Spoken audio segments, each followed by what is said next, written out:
एक समय की बात है। एक गांव में एक गरीब बुढ़िया रहती थी। वह पूरी तरह से अकेले रहा करती थी।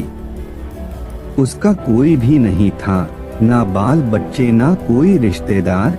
सुबह शाम लोगों के छोटे मोटे काम किया करती थी, जिसके बदले लोग उसको पैसे, अनाज या खाने पीने का सामान दे दिया करते थे, जिसको खा पीकर वह अपना जीवन बिताया करती थी।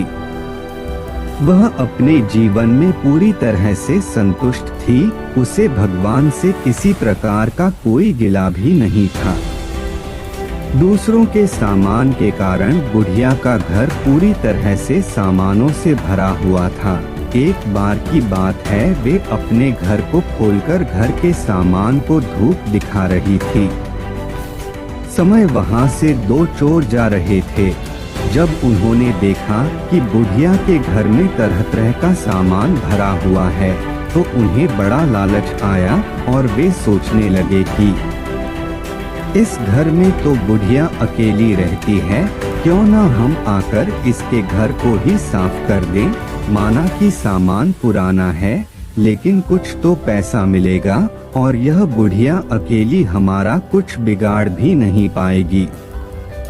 चोरों ने बुढ़िया के घर को अच्छी तरह से देख लिया और समझ लिया कि उन्हें किस तरह से बुढ़िया के घर की सफाई करनी है।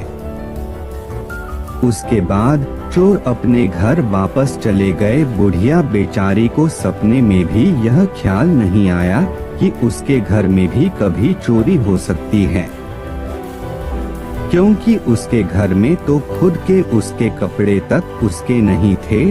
सब कुछ गांव वाले उसे दिया करते थे, जो वह अपने घर में रख लेती थी। खैर, कुछ दिन बीत गए और एक दिन रात में चोर अपने दो साथियों को लेकर बुढ़िया के घर पहुंच गए। कमाल की बात यह थी कि उस दिन सरपंच ने बुढ़िया को चावल, दूध और चीनी दी थी और बुढ़िया बहुत खुश थी। बुढ़िया ने खुशी खुशी अपने लिए खीर बनाई और खीर बनाकर वह उस खीर को चूल्हे पर रखकर सोचने लगी कि अभी तो खीर बहुत ही गर्म है, जबकि थोड़ी ठंडी हो जाएगी तब आराम से खाऊंगी।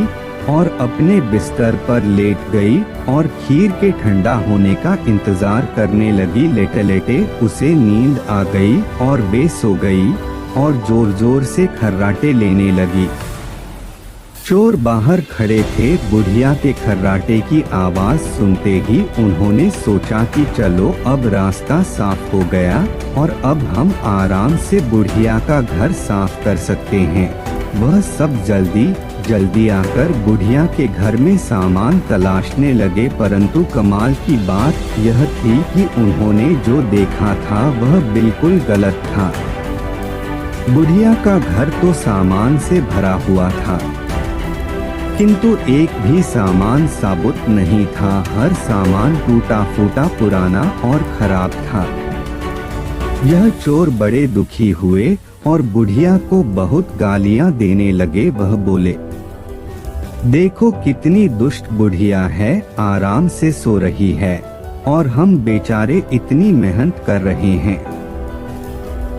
तभी दूसरे चोर की नजर चूल्हे पर रखी खीर पड़ी। गरम गरम खीर को देखकर चोर ने कहा, चलो बुढ़िया के घर कुछ और नहीं मिला तो कम से कम खीर तो है। और वह उसको खाने लगे। जब वह खीर खाकर जाने लगे तो उन्होंने थोड़ी सी खीर बुढ़िया के लिए छोड़ दी, किंतु जब उन्होंने बुढ़िया की तरफ देखा तो उसका हाथ खुला हुआ था, जैसे वह कुछ मांग रही हो। साथ ही उसका मुंह भी खुला हुआ था, जिसे देखकर चोरों ने सोचा कि बेचारी बुढ़िया लोगों से मांग मांग कर अपना जीवन बिता रही है, लगता है बहुत थक गई है और खाने के लिए खीर मांग रही है। आखिर उम्र में है तो हमारी माँ के ही बराबर। और बिना कुछ सोचे समझे गरम गरम खीर बुढ़िया के मुंह में डाल दी। गरम गरम खीर मुंह में पड़ते ही बुढ़िया जोर से चिल्लाई, हाय दैया, मार डाला, मार डाला, मार डाला। बुढ़िया की चीख सुनते ही चोर डर के जल्दी जल्दी छुपने लगे।